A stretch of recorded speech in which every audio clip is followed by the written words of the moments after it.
Welcome to my unboxing of something that's actually pretty exciting. Now I have to confess this is a bit of a hack because this has been unboxed clearly before. Also, this is a French model, so for those English folks in the audience, this might be a little bit... Oh no, this is English. I think on the inner carton it's French. Okay, so 14-inch diagonal Radiance HD Plus Infinity LED display. So this is a 1600 by 900 display on a 14-inch model, which means you got pretty good pixel density. 128 gig mSATA solid state drive, although you can get it with the 256.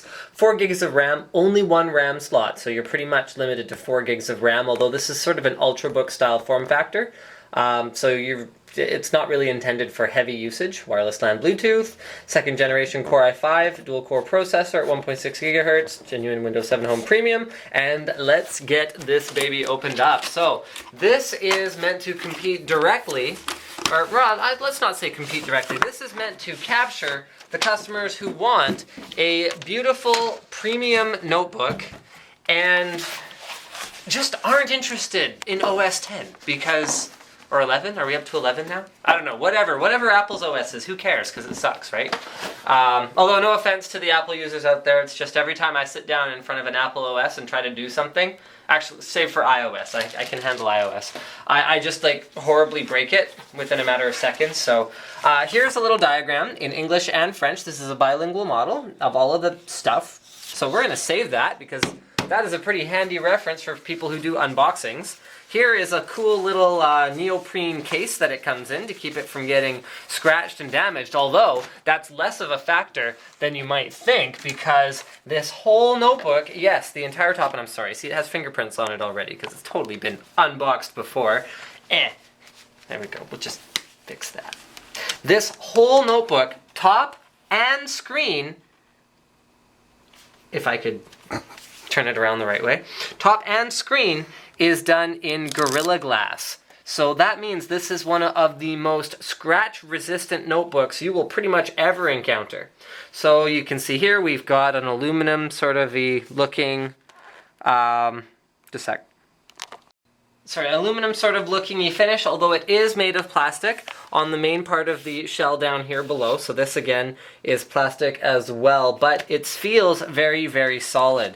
And one of the reasons for that is probably the fact that it has more glass. So there's actually another piece of Gorilla Glass right here. And what I like about this is on so many notebooks, you go to use the thing, you know, it looks great the first time you use it, but then after a little while you get these horrible, ugly, like palm prints under the keyboard that just look disgusting and awful, and there's no getting rid of them. However, if you put glass there, as well as glass here, almost all of the usable surfaces of this entire notebook are going to be completely impervious to just incidental damage, especially given that they're made of Gorilla Glass.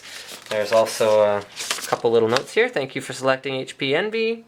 Got a bit about your support there. So what's cool about the support for this particular model is it has a 2-year warranty, and it's actually what you do is you basically call HP support, and if there's anything they can't solve for you over the phone, then they will ship you something that you need next day. So very, very cool. Comes with a travel adapter as well as an AC to DC adapter, which, hey, check that out. Also includes a little USB auxiliary doodad. So that means that you can charge your phone at the same time off this same charger just by having your laptop plugged in without actually plugging the phone directly into the laptop, which, I don't know, maybe more or less of a concern to you depending on whether you have a phone or not. Let's go back to the notebook. So let's talk about the external first. So this part is definitely aluminum, and then you can see it is kind of a sandwiched, aluminum-rimmed, 2 pieces of glass thing. And you know what? Yeah, this is totally appropriate in this case. So whether you guys like it or not, we are totally whipping out the iPhone comparison.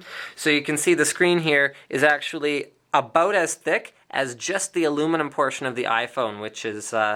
It looks just beautiful, guys. We've got a lit HP logo right here, and I'm trying not to catch slick in the reflection here, but I don't know if there's much that I can do. Very, very black looking.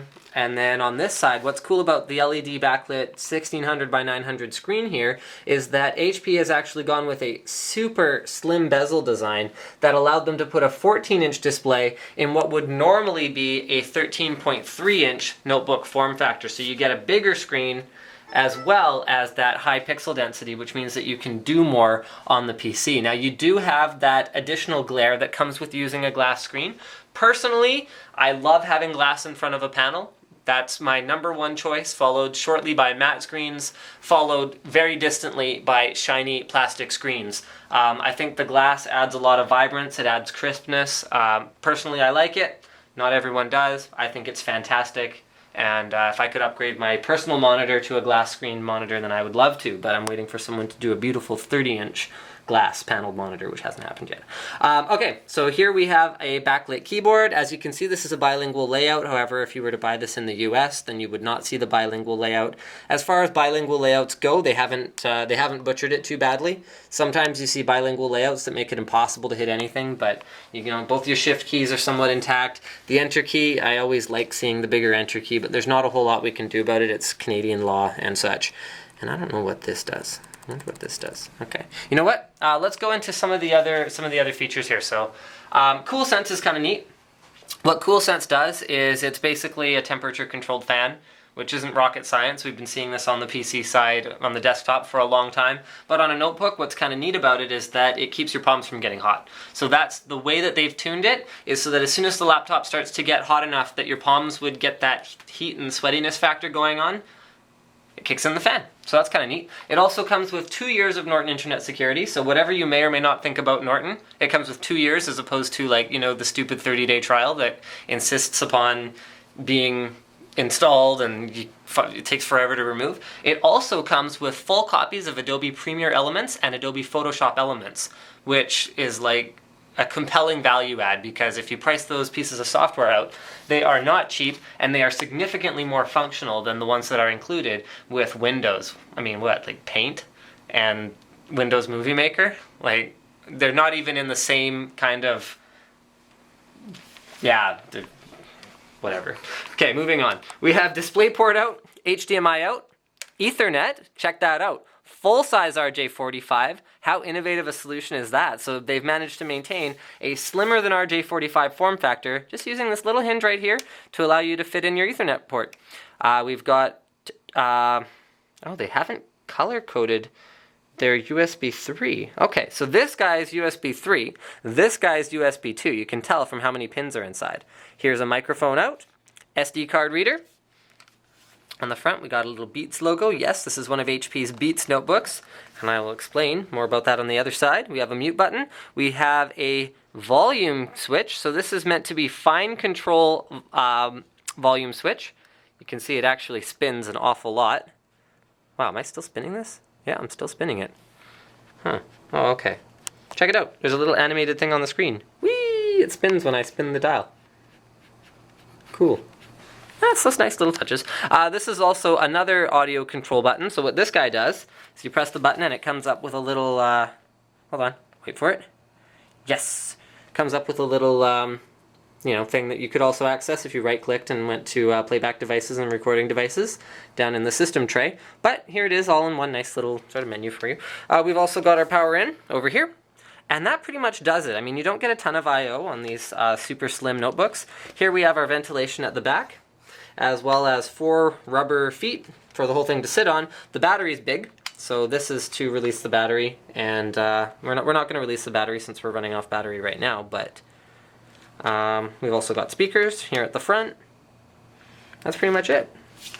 Let's see if we're missing anything. So, oh yeah, it supports WiDi. It also supports wireless audio, so with supported devices you can actually, not just Bluetooth, but with supported wireless headphone devices, you can actually just stream directly to them.